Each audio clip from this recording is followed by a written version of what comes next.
আসসালামু আলাইকুম বন্ধুরা, আজকের ভিডিওতে আমি দেখাবো কিভাবে IP2312 মডিউল ব্যবহার করে খুব সহজেই 4টি 18650 লিথিয়াম আয়ন ব্যাটারি একসাথে প্যারালালভাবে চার্জ করা যায়। এটা একদিকে যেমন সাশ্রয়ী তেমনই কার্যকরী ও নিরাপদ। চলুন শুরু করি আজকের ভিডিও। তো বন্ধুরা, আমরা জানি যে TP4056 মডিউল দিয়েও কিন্তু এই লিথিয়াম আয়ন ব্যাটারি চার্জ করা যায়, কিন্তু ওটা সাধারণত 1 অ্যাম্পিয়ার বা তার একটু কম হয়ে থাকে। কিন্তু আমি যে সার্কিটটা ব্যবহার করেছি IP2312 সার্কিটটা প্রায় 3 অ্যাম্পিয়ার পর্যন্ত এটা প্রোভাইড করতে পারে।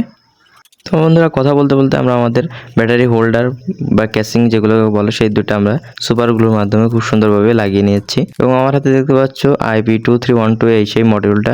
তো বন্ধুরা, এই মডিউলটার ইনপুট ভোল্টেজ হচ্ছে 5 ভোল্ট, চার্জিং কারেন্ট হচ্ছে 1.5 অ্যাম্পিয়ার থেকে 2 অ্যাম্পিয়ার পর্যন্ত, আউটপুট কারেন্ট হচ্ছে 2.5 অ্যাম্পিয়ার থেকে 3 ampere max, battery voltage 3.7 volt normally, আর 4.2 ভোল্ট হচ্ছে ফুল চার্জড।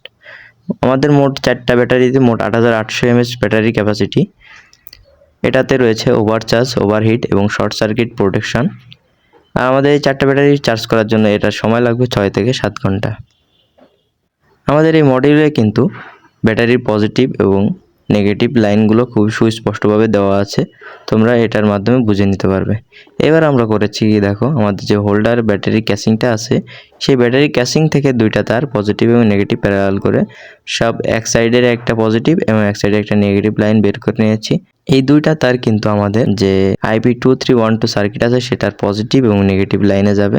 সো আমরা এখানে করেছি কি IP2312 মডিউলটাকে বসানোর জন্য আমরা এখানে সুপার গ্লু দিয়ে দিয়েছি, যাতে করে আমাদের এই IP23 এই মডিউলটা যদি গরমও হয় তবুও যেন উঠে না আসে। আমরা এখানে কিন্তু গ্লুগান ইউজ করতে পারতাম, কিন্তু গ্লুগান ইউজ করলে গ্লুগান আমাদের যদি এই আইসিটা গরম হয়ে যায় তো গ্লুগান কিন্তু উঠে যায়। সো সেই জন্য আমরা এখানে সুপার গ্লু লাগিয়ে দিয়েছি। সো আমার কিন্তু এই ক্যাসিংটা কিন্তু অনেক দিনই প্রয়োজন হবে, সেজন্য আমি এটাকে একভাবে পার্মানেন্টলি বানিয়ে নিলাম। এবার দেখতে পাচ্ছ আমি এখানে আমার যে ব্যাটারির নেগেটিভ লাইন আছে প্যারালালের, সেই নেগেটিভ লাইনে ব্যাটারি নেগেটিভ টার্মিনালের সাথে লাগিয়ে দেবো এবং পজিটিভ লাইনটা পজিটিভ লাইনের সাথে লাগিয়ে দিব।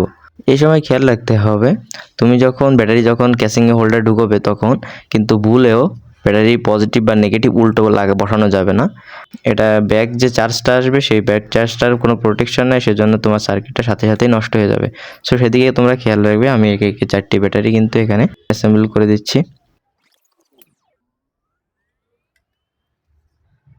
তো বন্ধুরা, এখানে কিন্তু আমাদের এখানে ফাস্ট চার্জার ইউজ করতে হবে। ফাস্ট চার্জার ইউজ করলেই কিন্তু তোমরা এখানে 3 অ্যাম্পিয়ার পর্যন্ত ম্যাক্স আউটপুট পাবা। তো বন্ধুরা, আমরা আমাদের টাইপ সি চার্জার দিয়ে আমরা চার্জ দিচ্ছি দেখো।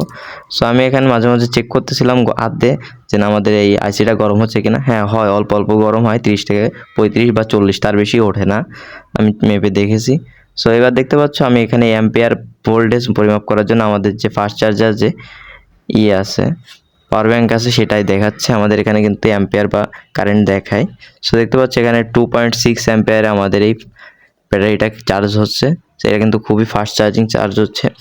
তোমরা এটার মাধ্যমে খুবই অল্প সময়ে 4টা ব্যাটারি 6 থেকে 7 ঘন্টার ভিতরে চার্জ করতে পারবে। তো বন্ধুরা, তোমাদের যাদের কাছে ফাস্ট চার্জার বা 18 ওয়াট বা 22 ওয়াট বা 45 ওয়াট যে কোনো চার্জার, ফাস্ট চার্জার লাগবে, ফাস্ট চার্জার যাদের কাছে আছে তারা কিন্তু খুব সহজেই তোমরা এইখান থেকে 3 অ্যাম্পিয়ার পর্যন্ত আউটপুট নিতে পারবে। তোমরা কোনো নর্মাল চার্জার ইউজ করবে না। নর্মাল চার্জার ইউজ করলে কিন্তু 1 অ্যাম্পিয়ার বা তারও কম কিন্তু আউটপুট পাবে। সো সেই জন্য কিন্তু তোমাদের আইসিটা কিন্তু গরম হতে পারে। তোমরা এখানে ফাস্ট চার্জার ইউজ করবে। ফাস্ট চার্জার ইউজ করলে কিন্তু তোমাদের আইসিটা খুবই ভালোভাবে কাজ করবে। সো এই ছিল ভিডিওটি যদি ভালো লাগে তো অবশ্যই আমার ভিডিওতে লাইক দিও, আর চ্যানেল নতুন হলে প্লিজ সাবস্ক্রাইব। সে পর্যন্ত ভালো থাকো, সুস্থ থাকো, দেখা হবে পরবর্তী নেক্সট কোনো ভিডিওতে। সেজন্য টাটা।